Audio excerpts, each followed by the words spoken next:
কি খাচ্ছ? কি খাচ্ছ?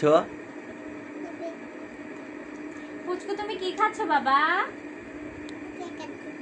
এই পুচকু কয়েকদিন ধরে পেঁপে খাবো বলছিল আমার ভিডিও দেখে, তো আজকে কিন্তু ও আবার আমাদের বাসায় চলে এসছে। গতকালকে এসেছিল, আজকেও চলে এসছে। আর এসেই কিন্তু আমি একটা সুন্দর পেঁপে গাছ থেকে টাটকা পেঁপে পেড়ে নিয়ে আসছি, আর ওটা কিন্তু কেটে দিয়েছি, ও সুন্দর করে খাচ্ছে।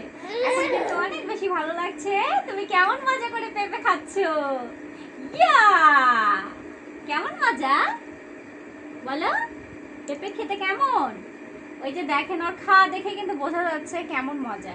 অনেক মজা করে খাচ্ছে, হাতে ধরে কিন্তু একা একা খায়। এত ছোট বাচ্চা তো এভাবে হাতে ধরে একা একা খায়, আসলে এটা আমার এরকম ভাবে জানা নেই। এ কিন্তু অনেক ছোট, সুন্দর করে খাচ্ছে। খাও, সুন্দর করে খাও। খেয়েছো কেন?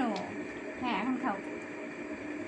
সুন্দর করে খাচ্ছে, নিজে হাতে তুলে তুলে খাচ্ছে। আমি শুধু কি পিস করে খাচ্ছ? কেটে দিয়েছি। কি খাচ্ছ? পেঁপে খাচ্ছ? পেঁপের গাছ কোথায়? ওইদিকে ওইদিকে গাছ আছে? গাছ থেকে পারছো তুমি? ও, ওই দিক থেকে পাচ্ছি। গাছ কোথায় আছে? ওইদিকে আছে, সবই জানি। তুমি খাও, আমি খেয়েছি।